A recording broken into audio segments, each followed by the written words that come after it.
Hello friends, हम लोग नया टॉपिक चालू करने वाले हैं जिसका नाम है मैग्नेटोस्टैटिक, क्लास 12 का है।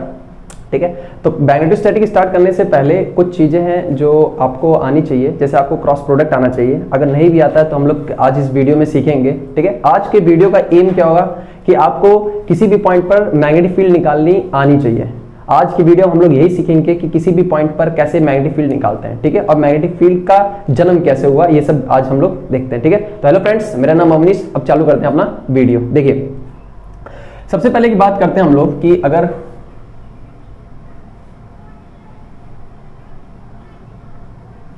ये कोई कंडक्टर, ठीक है, ये बैटरी से इसको मैंने जोड़ दिया।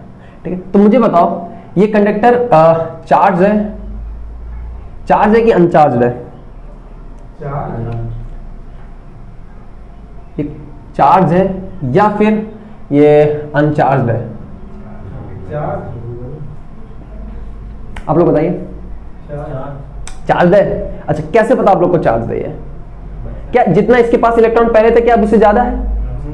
जितना था पहले उतना भी है। क्या जितना पहले प्रोटॉन था उतना भी है? तो बताओ मेरे को, ये बताओ कि ओवरऑल चार्ज इस पर क्या है? सेम ही तो है। अच्छा, वो जा रहा है। ठीक है, सेम ही तो है यार। तो ये कैसा है? अनचार्ज हुआ ना यार, अनचार्ज होना। अरे यार, इसके पास कोई भी एक्स्ट्रा चार्ज आया? नहीं। Battery is the source of energy, not a source of charge. तो जितना चार्ज पहले था अभी भी उतना चार्ज है, तो इस पर कोई भी एक्स्ट्रा चार्ज नहीं। अगर इसके ऊपर कोई एक्स्ट्रा चार्ज नहीं है तो तुम लोग मुझे ये बताओ कि अगर इस कंडक्टर को मैं किसी रेस्ट चार्ज के पास में रख दूं तो इस रेस्ट चार्ज पर फोर्स लगेगा कि नहीं लगेगा? नहीं लगेगा, क्योंकि भैया ये अनचार्ज है, इसके पास कोई भी फील्ड नहीं है। और हमने जब इस पे करंट कैरिंग वायर के बगल में कोई चार्ज रखा और ये फोर्स लगा भी नहीं, इसका मतलब कि ये सही में क्या है? अनचार्ज है। तो बहुत अच्छी बात, सब चीज एकदम बढ़िया चल रहा था। तो किसी दिन एक साइंटिस्ट ने क्या किया, इसको एक थोड़ा सा पुश कर दिया, और जैसे इसको पुश किया तो ये कैसा हुआ आप लोग को बताता हूं। ये चार्ज को जैसे हमने पुश किया तो ये ऐसे जाने के बजाय वो कुछ ऐसा गया, ऐसा जाने के बजाय वो कुछ ऐसा गया। इसका मतलब, अच्छा, कोई भी ऑब्जेक्ट है, ये कोई भी ऑब्जेक्ट है, ये अपना डायरेक्शन कब चेंज करता है? जब कोई फोर्स लगता है। तो ये हमने एक डायरेक्शन तो इसको दी भैया, एक फोर्स दिया इस डायरेक्शन में, लेकिन वो इस डायरेक्शन में घूम गया। हमने ऐसा एक फिर से किया, फिर से ऐसा हुआ, फिर से किया, फिर से ऐसा हुआ। तो हमको क्या लगा कि ये जो करंट कैरिंग वायर है ये कुछ ना कुछ अजीब फील्ड प्रोड्यूस कर रहा है, और एक ऐसी फील्ड प्रोड्यूस कर रहा है जो इलेक्ट्रोस्टैटिक नहीं है, इलेक्ट्रिक फील्ड नहीं है। क्योंकि अगर ये इलेक्ट्रिक फील्ड प्रोड्यूस करता तो ये रेस्ट चार्ज पे भी फोर्स लगाता, लेकिन ये रेस्ट चार्ज पे फोर्स नहीं लगाया, इसका मतलब ये इलेक्ट्रिक फील्ड प्रोड्यूस नहीं कर रहा। अगर ये इलेक्ट्रिक फील्ड प्रोड्यूस नहीं कर रहा है तो ये कुछ नए तरीके की फील्ड प्रोड्यूस कर रहा है। जब ये इलेक्ट्रिक फील्ड नहीं प्रोड्यूस कर रहा है, कोई नई फील्ड प्रोड्यूस कर रहा है। अब बाद में जब ढेर सारा एक्सपेरिमेंट हुआ तो हमने ये पाया कि ये जो फील्ड प्रोड्यूस कर रहा है ये सेम है कैसा, जैसे मैग्नेट प्रोड्यूस करता है। जैसे मैग्नेट प्रोड्यूस करता है, मैग्नेट प्रोड्यूस, जैसे मैग्नेट प्रोड्यूस करता है फील्ड, वैसे ये भी चार्ज, ये करंट कैरिंग वायर भी क्या कर रहा है? एक फील्ड प्रोड्यूस कर रहा है, और बाद में इसका नाम क्या दिया गया? Magnetic field. समझ में आया? तो मैग्नेटिक फील्ड कौन जनरेट करता है? Current carrying wire. अच्छा, वायर में क्या चलता है? चार्ज चलते हैं। तो अगर कोई चार्ज रेस्ट पर है तो ये क्या प्रोड्यूस करेगा? Electric field. अब यही जब चार्ज जो है हमारा किस पे हो जाए? मोशन में, तो ये क्या प्रोड्यूस करेगा? Magnetic field. ठीक है, बाद में इसमें बहुत सारे एक्सपेरिमेंट हुए, जैसे ऑरेस्टर है, वो सब हम लोग नहीं जानते, केवल हम लोग वही सब पढ़ते हैं जो हमारे काम का है। ये कहानी समझ में आई? इलेक्ट्रिक फील्ड क्या है, मैग्नेटिक फील्ड क्या है? इलेक्ट्रिक फील्ड रेस्ट चार्ज पे फोर्स लगाती है, मैग्नेटिक फील्ड मूविंग चार्ज पे फोर्स लगाती है। क्योंकि ये इसके अंदर चार्ज पहले से फ्लो कर रहा था तो ये मैग्नेटिक फील्ड प्रोड्यूस कर रहा था, ये रेस्ट पर था, ये इलेक्ट्रिक फील्ड प्रोड्यूस कर रहा था। तो इलेक्ट्रिक फील्ड कभी भी मैग्नेटिक फील्ड पे फोर्स नहीं लगाया, क्योंकि दो, जैसे हम लोग केमिस्ट्री में पढ़ते हैं लाइक डिसॉल्व लाइक, ये कभी पढ़े नहीं? जैसे देखो, तुम एक वाटर लो, वाटर में तेल ऑयल मिक्स करो, क्या मिक्स होगा? लेकिन अगर तुम एक ऑयल में दूसरा ऑयल मिक्स करोगे तो हो जाएगा, क्योंकि oil is a organic compound and water organic नहीं है। तो ऑर्गेनिक कंपाउंड में ऑर्गेनिक चीज घुलती है, और जो ऑर्गेनिक नहीं है उसमें जो ऑर्गेनिक नहीं है वही घुलती है। तो लाइक डिसॉल्व लाइक का कॉन्सेप्ट होता है। अगर ये प्रोड्यूस कर रहा है मैग्नेटिक फील्ड तो ये उसी को अफेक्ट करेगा जो मैग्नेटिक फील्ड प्रोड्यूस करेगा। ये चार्ज रेस्ट पर था, ये इलेक्ट्रिक फील्ड प्रोड्यूस कर रहा था, ये मैग्नेटिक फील्ड प्रोड्यूस कर रहा था, दोनों में कोई फोर्स नहीं हुआ, नो इंटरेक्शन ऑफ फोर्स। जब इसको मूव कराया गया तो ये मूव करने लगा, तो ये मैग्नेटिक फील्ड प्रोड्यूस करने लगा। अब ये भी मैग्नेटिक फील्ड प्रोड्यूस कर रहा था, ये भी मैग्नेटिक फील्ड प्रोड्यूस कर रहा था, तो अब इन दोनों फोर्स का इंटरेक्शन हुआ और इस इंटरेक्शन में इसने अपनी डायरेक्शन चेंज कर ली। बोलो बात क्लियर है? ये क्या है? मैग्नेटिक फोर्स कैसा है? प्रोड्यूस हुआ। ठीक है, मैग्नेटोस्टैट में आपको एक चीज पता होना चाहिए, केवल हाथ चलाना आना चाहिए। हाथ चलाने का इन द सेंस का क्या मतलब है कि इसमें पूरा आपका क्रॉस प्रोडक्ट है। ठीक है, क्या है? क्रॉस प्रोडक्ट है। अगर मैं तुमसे कहूंगा मैग्नेटिक फील्ड फाइंड करो तो तुम लोग अगर बायोट सावर्ट लॉ भी लगाओगे तो उसमें आपको हाथ चलाना चाहिए क्योंकि उसमें क्रॉस प्रोडक्ट है। अगर मैं कहूंगा कि करंट कैरिंग वायर है, ये कितना फोर्स लगा रही है, तो आइडियल क्रॉस भी, इसमें भी आपको हाथ चलाना आना चाहिए। अब फोर्स कितना लगा रहा है मूविंग चार्ज पे, ये भी क्या होता है? Q B cross B. तो सब में आपको क्रॉस प्रोडक्ट है, आपको हाथ चलाना आना चाहिए। इस वजह से मैं आपको कुछ ऐसे क्वेश्चन दे रहा हूं जिससे ये पता चलेगा आपको हाथ चलाना आता है कि नहीं। देखिए, अगर मान लो ये वेक्टर ए है और ये वेक्टर बी है, तो फिर ए क्रॉस बी किधर होगा? देखो कैसे करना है। ए क्रॉस बी है, क्या है? ए क्रॉस बी। तो अपना हाथ ए क्रॉस बी है ना, ए क्रॉस बी मतलब कर्ल करो हाथ, तो थंब की डायरेक्शन किधर जा रही है? अंदर। तो इसका ए क्रॉस बी अंदर होगा। समझ में आया? अच्छा, अब मैं तुमसे कहा बी क्रॉस ए बताओ, तो बी क्रॉस ए कैसे आएगा? देखो हाथ बी की साइड किए और ए की साइड कर लीजिए, तो किधर आया? बाहर। तो भैया इसका बी क्रॉस से क्या आएगा? बाहर आएगा। ठीक है, अच्छा एक क्वेश्चन और देखते हैं। देखो वेक्टर ए इनसाइड है और वेक्टर बी इधर है। अब बताओ हाथ चलाओ। अंदर है, ए क्रॉस बी किधर आया? नीचे। तो भैया ये इसका नीचे है। बी क्रॉस ए किधर जाएगा? बी क्रॉस ए किधर गया? ऊपर गया। क्लियर है? हाथ चलाना आता है? अच्छा चलो इसका बताओ। देखो इसका मतलब होता है अंदर, इसका मतलब होता है बाहर। ठीक है भैया, ये वेक्टर बी है और ये वेक्टर ए है। बताओ बी क्रॉस ए, बी किधर है? बाहर। तो बी बाहर और क्रॉस ए किधर गया? ऊपर। तो भैया बी क्रॉस ए ऊपर है। ए क्रॉस बी किधर है? एक डायरेक्शन में, और बी किधर है? ऊपर बाहर, तो बी नीचे है। क्लियर है? अब हाथ चलाना आता है कि और क्वेश्चन दे? क्लियर है? तो आपको आई होप कि आप लोग को भी क्रॉस प्रोडक्ट समझ में आ गया होगा। ठीक है, अब आगे देखते हैं। देखिए अगर आपको नहीं भी आता तो इसमें एक पाम रूल है, मैं पाम रूल से भी आप लोग को बता दूंगा। आप लोग कमेंट सेक्शन में बता दीजिएगा कि आपको क्रॉस प्रोडक्ट हाथ चलाना नहीं आता। ठीक है, आगे देखते हैं। मैग्नेटोस्टैट को हम लोग दो पार्ट में डिवाइड करेंगे। सबसे पहला क्या होगा? फाइंड मैग्नेटिक फील्ड, और दूसरा क्या होगा? फोर्स। ठीक है, मैग्नेटिक फील्ड फाइंड करने के भैया दो तरीके हैं। सबसे पहला है बायोट सावर्ट लॉ, और दूसरा भैया एम्पियर सर्कुटल लॉ।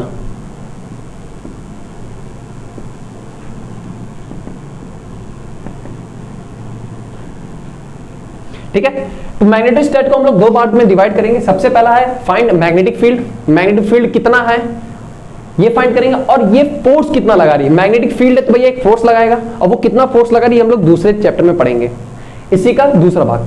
अब मैग्नेटिक फील्ड कितना है इसको फाइंड आउट करने के लिए हमारे पास दो फॉर्मूले हैं, एक है बायोट सावर्ट लॉ और एक है एम्पियर सर्कुटल लॉ। ठीक है, अब हम लोग हेडिंग डालते हैं क्या भैया? Biot Savart law. ठीक है, अब हम लोग इस चैप्टर का फर्स्ट पार्ट डिस्कस करने चल रहे हैं, जिसमें हम लोग को फाइंड आउट करना है कि भैया कितनी मैग्नेटिक फील्ड है किसी भी पॉइंट पर। ठीक है, इसमें सबसे पहला हम लोग पढ़ने चले हैं बायोट सावर्ट लॉ। ये दो साइंटिस्ट थे बायोट और सावर्ट, इन्होंने ही सबसे पहले बताया था कि किसी पॉइंट पर मैग्नेटिक फील्ड कितनी होगी। ठीक है, तो हम लोग जैसे चर्चा कर रहे हैं किसकी भैया? मैग्नेटिक फील्ड की, तो हम लोग इस मैग्नेटिक फील्ड के बारे में भी थोड़ी सी डिस्कस कर लेते हैं भैया। Magnetic field, magnetic field scalar है कि vector? Vector quantity. Magnetic field is a vector quantity. ये जो इसके ऊपर एरो लगा है ये वेक्टर साइन बताता है। ठीक, इसकी ऐसा यूनिट क्या होती है भैया? टकला। क्या होती है? टकला। क्या होती है भैया? टेस्ला। कभी तुम लोग भूलोगे नहीं, इस वजह से थोड़ा सा हाथ से पद नाम रखा गया था, नहीं तुम लोग भूल जाते। टेस्ला क्या होती है मैग्नेटिक फील्ड की? इस बी के ऊपर कोई बाल नहीं है इसलिए टकला है। ठीक है, इसका और एक होता है वेबर पर मीटर स्क्वायर। क्या होता है भैया? Weber per metre square. ठीक है, अच्छा ये वेबर पर मीटर स्क्वायर कैसा होता है मैं तुम लोग को बता दूं। जैसे तुम लोग क्या पढ़े थे? इलेक्ट्रिक फ्लक्स पढ़े थे? yes, उसमें क्या होता था? E dot D S is equal to phi. अरे यही तो था ना यार, फाई इज इक्वल टू क्या था? E dot D S. अगर मुझे यहाँ इलेक्ट्रिक फील्ड की डायरेक्शन वो पूछते क्या एसआई यूनिट, तो ये डीएस नीचे आ जाता भैया, तो क्या मैं इलेक्ट्रिक फील्ड ये फ्लक्स बाई मीटर स्क्वायर लिख देता, सेम ऐसा है। इसमें मैग्नेटिक फ्लक्स की वेबर होती है, क्या होती है वेबर, और एक इसकी एसआई यूनिट होती है, और गॉस क्या होती है भैया गॉस।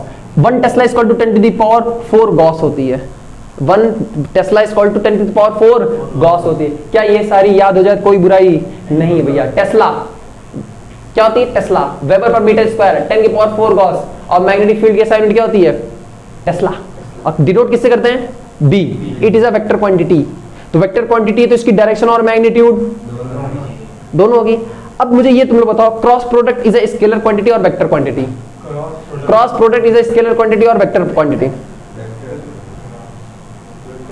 वेक्टर क्वांटिटी देखो, जैसे मैं तुमसे पूछता था vector A dot vector B, तो तुम लोग कहते sir A B cos theta, ठीक है। क्या तुम यहाँ पे कहीं डायरेक्शन स्पेसिफाई करते थे, नहीं। अगर मैं तुमसे कहूं ए क्रॉस बी, तो मैं तुमसे बार बार चिल्ला के कह रहा हूं हाथ चलाना आना चाहिए। जब तुम हाथ चला रहे हो तो तुम्हारी अंगूठा क्या बताएगी, डायरेक्शन। अगर तुम्हारा अंगूठा डायरेक्शन बता रहा है, मतलब जिस क्वांटिटी तुम लोग फाइंड आउट करो उसके पास क्या है, डायरेक्शन। अगर उसके पास डायरेक्शन है तो मैग्नीट्यूड तो है ही भैया, तो ये कैसी क्वांटिटी है, वेक्टर क्वांटिटी। और इसको लिखते हैं क्या, A B sine theta into N cap, जिसमें ये क्या होता है मैग्नीट्यूड, और ये क्या होता है डायरेक्शन।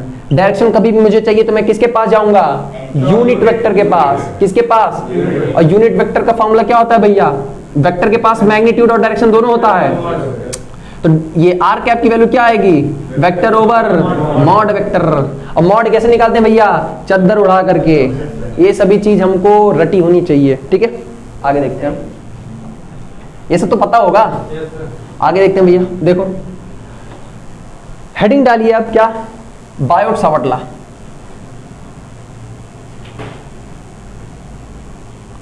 बायोट सावर्ट लॉ, ठीक है। तो बायोट सावर्ट लॉ हम लोग क्यों पढ़ रहे हैं, किसी भी पॉइंट पर मैग्नेटिक फील्ड निकालने के लिए, किसी भी पॉइंट पर मैग्नेटिक फील्ड निकालने के लिए, टू फाइंड। अब मैं वेक्टर भी लिखूं तो कोई दिक्कत नहीं है, ठीक है। आइए देखते हैं, मान लो कि कोई वायर है, क्या है, कोई वायर है, इसमें करंट फ्लो कर रहा है, इसमें करंट फ्लो। अब मुझे इस पॉइंट पर क्या निकालना है, मैग्नेटिक फील्ड। मैं यहां लिखता हूं, देखो इस पॉइंट पे क्या निकाले, मैग्नेटिक फील्ड। ये पॉइंट पी है, ठीक है। अच्छा, अब तुम लोग मुझे बताओ, ये जो मैग्नेटिक फील्ड हो जो हम लोग यहां मिलेगी, अगर बताओ मैं इसकी करंट जो है बढ़ा दूं, आई को बढ़ाऊंगा, तो बताओ मैग्नेटिक फील्ड मेरी बढ़ेगी इस पॉइंट पर, घटेगी, बढ़ेगी। तो सिंपल सी बात क्या है कि जो ये मैग्नेटिक फील्ड तुम छोटी से निकाल रहे हो वो डायरेक्टली प्रोपोर्शनल टू आई है। अरे है कि नहीं, ये डिस्टेंस की क्या है, डिस्टेंस बढ़ाओगे तो मैग्नेटिक फील्ड, अरे घटेगी, अरे बढ़ा रहे हो ना यार। तो सिंपल सा, इसको सब मैं नहीं करा रहा हूं, सिंपल सा मैं क्या कर रहा हूं, सीधे क्या आएगा भैया, D B equal to mu naught over 4 pi I D L cross R vector divide में मॉड वेक्टर क्यूब, ठीक है। आइए देखते हैं ये क्या है, चलो देखते ये क्या है भैया, कांस्टेंट है। जब मैं इसको हटाऊंगा तो क्या एक मैं कांस्टेंट ऐड करूंगा, अरे डायरेक्टली प्रोपोर्शनल हटाता तो एक कांस्टेंट ऐड कर देना यार। अच्छा, ये कांस्टेंट किस तरीके का होना चाहिए, जो आप समझते हैं। अब इसको थोड़ा सा दिमाग लगा के समझते हैं। मान लो कि एक वायर है, मैंने इसको पानी में डाल दिया, और एक वायर है मैंने एयर में डाल दिया, और इसी वायर को मैंने एक किसी शहद में डाल दिया। और मैं सारे वायर से अगर मैं 5 सेंटीमीटर दूर पे मैं मैग्नेटिक फील्ड कैलकुलेट कर रहा हूं, तो किसमें ज्यादा होगी, एयर में, और सबसे कम किसमें होगी, शहद में। क्या ये मीडियम पे डिपेंड कर रहा है, क्या ये मेरा मैग्नेटिक फील्ड मीडियम पे डिपेंड कर रहा है। तो ये मैं जो कांस्टेंट ऐड करता हूं वो मैग्नेट मीडियम के हिसाब से रखते हैं। कैसे हिसाब से, मीडियम। तो हमने यहां पर रखा म्यू नॉट अपॉन 4 पाई, ये भैया क्या है, इसका स्पेशली नाम भी होता है। और तुम लोग से भैया ये होमवर्क है, इस म्यू नॉट को क्या कहते हैं ये तुम लोग बताओगे, ठीक है, ठीक है, आराम से बता दोगे, कोई दिक्कत नहीं। आई क्या है, करंट। आई क्या है, करंट। अब मुझे बताओ करंट तुम लोग बढ़ाओगे तो डीबी बढ़ेगा कि घटेगा, तो डायरेक्टली प्रोपोर्शनल है।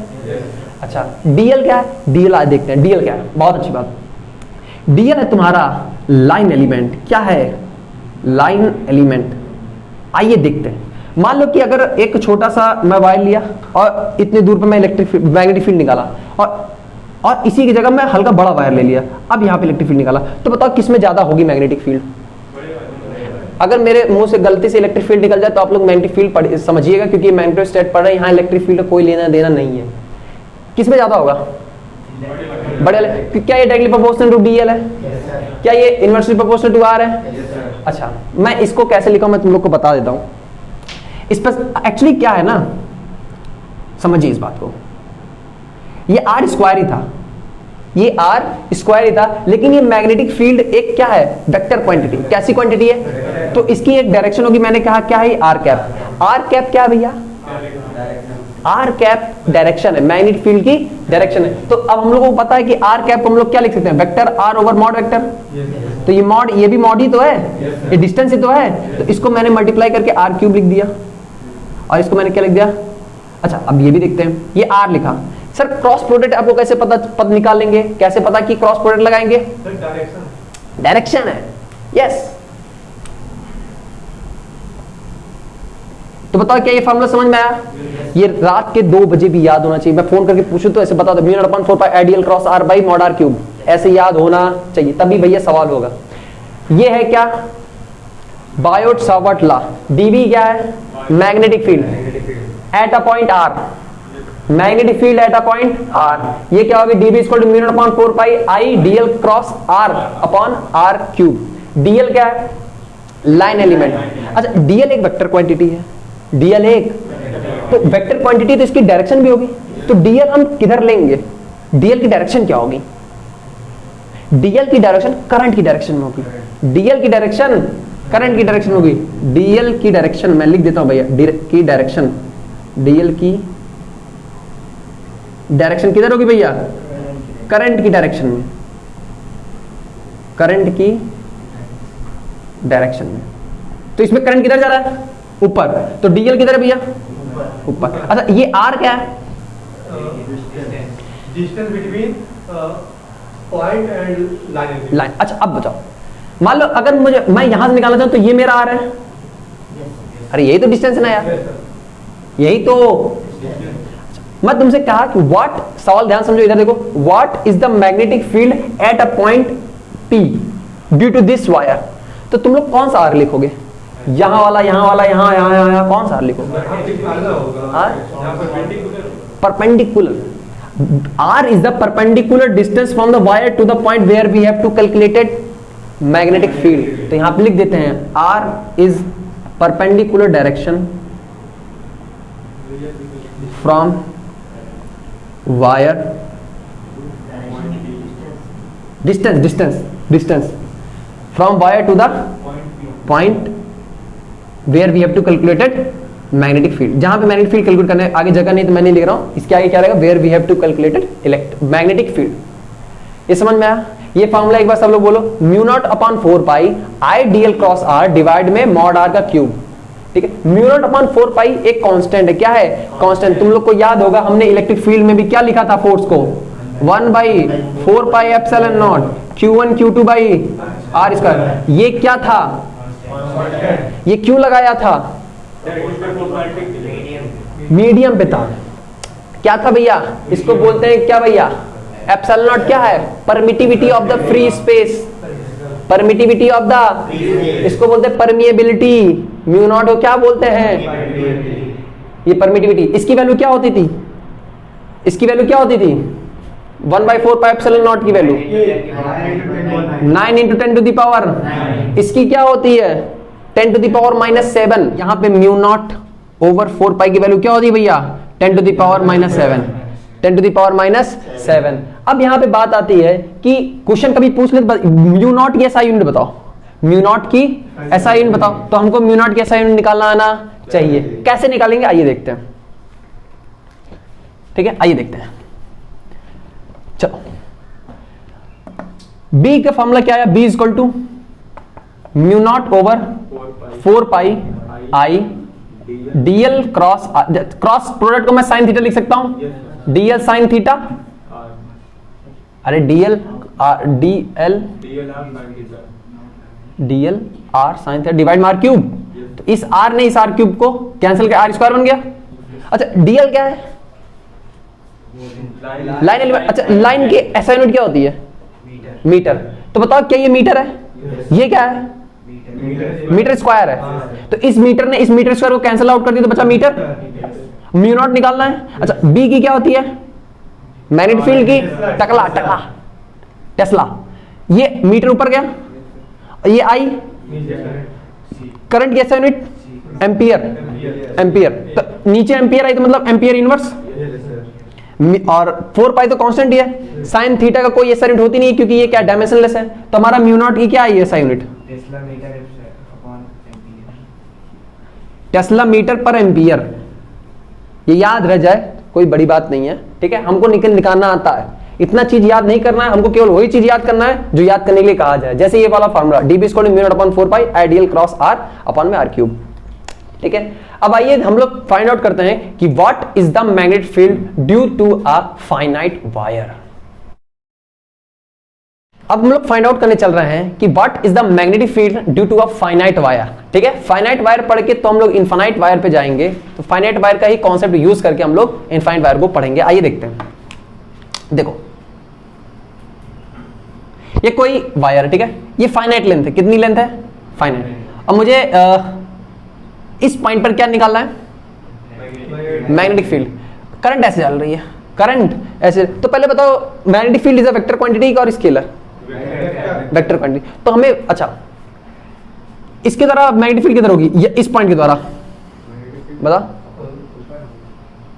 सब लोग हाथ चला के बताओ। इनसाइड देखो, डीएल क्रॉस आर अंदर, हाथ चलाना चाहिए। इसके द्वारा अंदर, इसके द्वारा आउट। इनसाइड देखो, DL cross R, DL cross R, DL cross R, DL cross R, DL सबके द्वारा क्या है? अंदर। तो सारी मैग्नेटिक फील्ड की डायरेक्शन अंदर है, तो हमको इस मैग्नेटिक फील्ड का कंपोनेंट करने की जरूरत नहीं है। मैं जो अभी बोल रहा हूं भले आपके समझ में ना आए, लेकिन जब मैं निकालूंगा magnetic field due to the ring, due to the cone, तब आप लोग डिस्क, तब आप लोग को समझ में आएगा कि मैं बात क्या कर रहा हूं। जब भी मैग्नेट वेक्टर क्वांटिटी को, वेक्टर क्वांटिटी का हम लोग इंटीग्रेशन से सम करते हैं, तब हमको ये देखना पड़ता है कि कौन सा डायरेक्शन है और उसका रिजोल्यूशन करना है कि नहीं करना है। यहां पर सभी एलिमेंट के द्वारा इनसाइड द मैग्नेटिक फील्ड आ रही है, तो हमको इस मैग्नेटिक फील्ड का कंपोनेंट करने की जरूरत नहीं है। हम डायरेक्ट क्या करेंगे?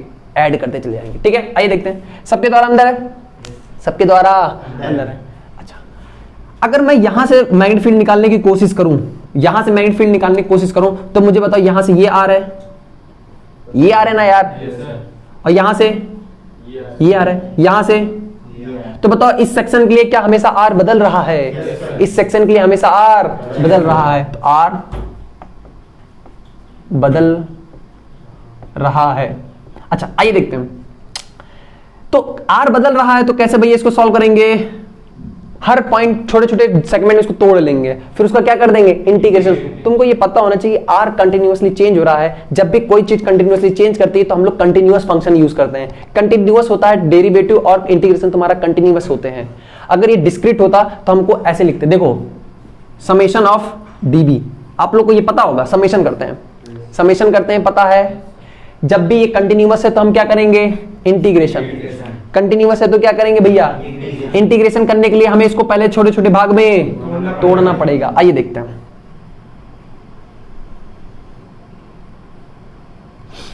तो इसको कैसे तोड़ेंगे भैया? कैसे तोड़ेंगे? आर पे जाके डीआर भी तोड़ सकते हैं, और वाई पे जाके क्या डीवाई भी तोड़ सकते हैं। देखिए मैं गया वाई पे गया और एक डीवाई का क्या ले लिया? सेगमेंट ले लिया, और ये लेंथ कितनी है?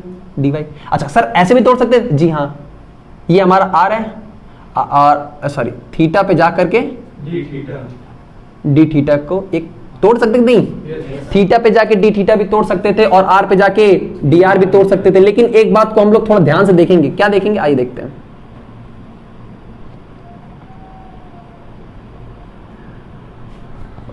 मेरे एक सर ऐसे खींचते थे, उनकी तरह मैं भी खींचूं, शायद कुछ सीधी बनी होगी।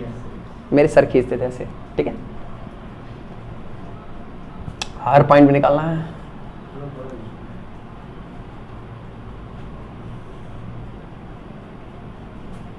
पी पॉइंट पे निकालना भैया, ठीक है। और हमने क्या किया? इसको वाई पे जाके dy का एक एलिमेंट ले लिया, y पे जाके dy का एक एलिमेंट ले लिया। अच्छा, अगर हम लोग क्यों ऐसा तोड़ रहे हैं, क्योंकि हर एक के लिए r अलग अलग है और हर एक के लिए मैग्नेटिक फील्ड अलग अलग आएगी, और इसको हम लोग ऐसे भी तोड़ सकते थे भैया, कैसे, थीटा पे जाके डी थीटा। ठीक है, अब आइए देखते हैं, y पे जाके dy तोड़ा, और अच्छा इस सेगमेंट के द्वारा ये करंट ऐसे फ्लो कर रही भैया आई, तो dl इसी डायरेक्शन में लेंगे, और dl क्रॉस r किधर गई, अंदर, और कितनी गई बोलो, db equal to mu naught upon 4 pi I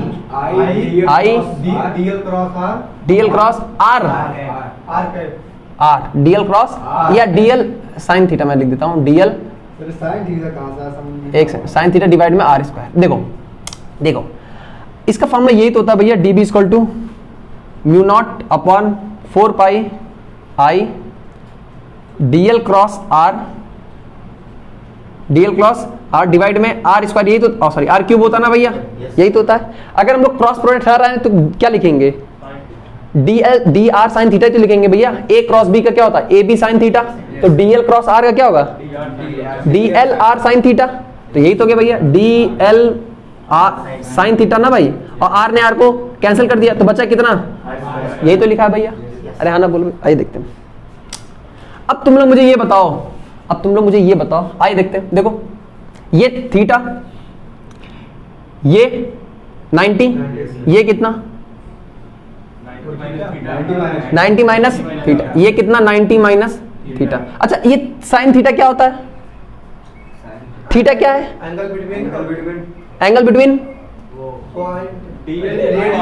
dl and r, it is the angle between dl and dl, ये रहा r, ये रहा, ये एंगल ना, एंगल कितना है ये 90 प्लस थीटा ही तो ना भाई, क्लियर है, मैं करके दिखाऊं कैसे आया, 90 प्लस थीटा। अच्छा तो यहां मैं क्या लिख दूं,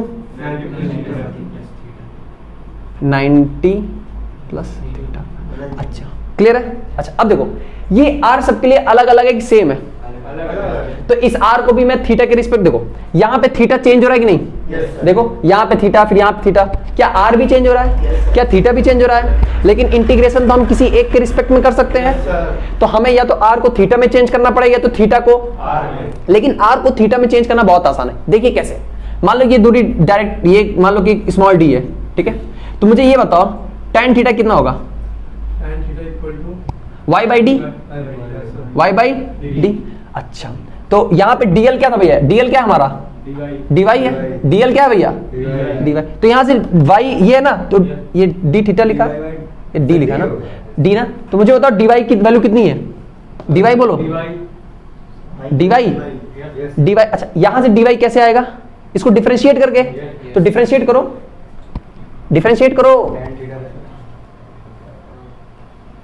इसको डिफरेंशिएट करो,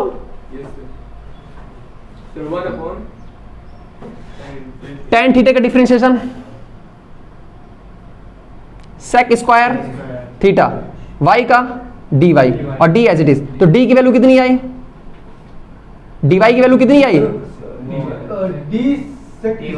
d sec square theta, dy की वैल्यू कितनी आई, d sec square theta, dy की वैल्यू कितनी आई, ये क्यों कर रहे हैं हम, क्योंकि हमको पता है थीटा और r दोनों चेंज हो रहा है, और इंटीग्रेशन किसी एक के रिस्पेक्ट में हो सकता है, इस वजह से हम dy को थीटा के रिस्पेक्ट में चेंज कर रहे हैं, तो सॉरी हाँ, तो db क्या आएगा, db equal to mu naught over 4 pi I, dy की वैल्यू क्या है, d sec square theta I, dy कितने आया, d sec स्क्वायर थीटा, और साइन 90 प्लस थीटा क्या होगा, sine 90 plus theta, cos theta into D theta, differentiate करोगे ना यार, और डिवाइड में आर स्क्वायर। अच्छा यहां से मुझे बताओ आर क्या है, ये ना, अब इस ट्रायंगल को ध्यान से देखो, ये वैल्यू कितनी है डी, ये कितना है थीटा, ये कितना है वाई, तो ये आर ही तो है भाई, आर कितना है R under root y square plus d square. अरे ना फिर से देखो, समझो बात को। तुम मुझे बता रहे हो sir r equal to under root Y square plus D square, ठीक है? तो मेरा फिर से यहाँ पे y प्रोड्यूस हो जाएगा ना यार। मैं तो y को हटाने के लिए ये सब किया। मुझे थीटा के रिस्पेक्ट में बताओ। dy by d y देखो cos थीटा इक्वल टू क्या होगा? d by R. तो r इक्वल टू क्या होगा? d sec theta. अरे हाँ ना तो बोलो ना यार। अरे यही तो होगा ना यार। और ये हमारा r स्क्वायर है, तो ये कितना हो जाएगा? d square sec square theta. अरे यही तो होगा भैया। तो यहाँ पे r स्क्वायर जगह मैं क्या लिख दूं? d भी, हाँ बोलो। r स्क्वायर से जब r उधर भेजेंगे तो d बाई cos थीटा होगा ना। अरे यार r की वैल्यू निकालना है तो d बाई कॉस होगा, तो d बाई कॉस को हम लोग सेक नहीं लिख सकते। अरे यार मैं डिनोमिनेटर में क्यों रखूंगा भाई? Mu naught over 4 pi I d sec square theta into का कॉस थीटा डिवाइड में आर स्क्वायर कितना है? D square sec square theta, और ये आगे का क्या था? D theta. ये मिटा देते हैं, ठीक है? ये छोटा सा बना देते हैं, ठीक है? ये डी थीटा। आइए देखते हैं, इस डी ने इस डी को खत्म किया, सेक स्क्वायर को सेक स्क्वायर कैसे खत्म किया, तो हमारा डी भी कितना है भैया? अब आगे प्रोसीड करते देखिए, आप इसका स्क्रीनशॉट ले लीजिए, ठीक है? आइए देखते हैं, तो यहां से डी भी कितना है भैया? देखो बोलो। Mu naught upon 4 pi, mu naught over 4 pi I cos D, sorry cos theta बोलो ना भाई, I cos theta D theta divide में डी, डिवाइड में डी। अच्छा, हमको डी भी फाइंड करना है कि बी फाइंड करना है? हमें छोटा सा मैग्नेटिक फील्ड चाहिए कि इस टोटल से चाहिए? टोटल से चाहिए ना भाई, तो डी बी को इंटीग्रेट करना पड़ेगा, तो इंटीग्रेटिंग कर दो, तो डी बी का इंटीग्रेशन बी हो जाएगा is equal to mu naught 4 pi I cos theta का integration sine theta, cos theta का क्या होगा? Sine theta. डिफरेंशिएशन माइनस होता है, आप लोग भी ध्यान रखिए, कॉस थीटा का डिफरेंशिएशन माइनस साइन थीटा होता है, बट इंटीग्रेशन साइन थीटा होता है अपॉन में डी। लिमिट बोलिए, इस वायर को आप पूरा कैलकुलेट करिए, ऐसे कैलकुलेट होगा पूरा वायर भैया। अच्छा, ये अगर मैं थीटा 1 मान रहा हूं तो ये थीटा 2 है, तो लिमिट बोलो। थीटा 1 2। अब यहां पे थोड़ा सा सावधान देखो, ये एंगल तुम ऐसे मेजर कर रहे हो, ये एंगल ऐसे मेजर कर रहे हो, इसमें कौन सा एंगल मेजरिंग सही है? अगर ऐसे समझो, अगर मैं इसको हॉरिजॉन्टल ऐसे लाइन मान रहा हूं तो इसके उल्टी दिशा में तुम कर रहे हो तो नेगेटिव लगा दो, और इसके ऊपर मान रहे हो तो पॉजिटिव लगा दो। मैं क्या बोलूंगा? इंटीग्रेशन भाई लिमिट क्या होगी? Minus theta 1 2 theta 2, minus theta 1 2 theta 2। Clear है भैया? अब इसका इंटीग्रेशन करो क्या? अब इसका लिमिट पुट करो क्या? तो नेट मैग्नेटिक फील्ड मैं यहां लिख देता हूं, बी इक्वल टू कितना है भैया? Mu naught over 4 pi I sine theta 2 plus sine theta 1 और डिवाइड में D. What is a D? It is a perpendicular distance from the wire to the point where we have to calculate electric field, sorry magnetic field। Clear भैया? अच्छा देखो, अगर ये infinite wire होता तो क्या ये एंगल 90 हो जाता? ये एंगल कितना हो जाता? तो साइन 90 तो ये 2 हो जाता। तो फॉर, अगर मैं यही लिख दूं फॉर इनफाइनाइट वायर, तो देखो ये साइन 91, ये साइन 91 1 1 2 से 2, तो बचा कितना? Mu naught over 2 pi I by d. This is the magnetic field due to the infinite wire. ठीक है, आई होप आप लोग को ये वीडियो समझ में आया होगा। आज की वीडियो में हमने केवल क्या सीखा कि किसी भी पॉइंट पर हम लोग मैग्नेटिक फील्ड कैसे निकालते हैं। हम लोग इस फॉर्मूले को एम्पियर सर्कुलर लॉ से भी निकाल सकते हैं, लेकिन आज हम लोग केवल बायोट-सावर्त लॉ पढ़े थे। कल हम लोग कुछ इस पे न्यूमेरिकल करेंगे। ठीक है, चलिए आगे मिलते हैं नेक्स्ट वीडियो में।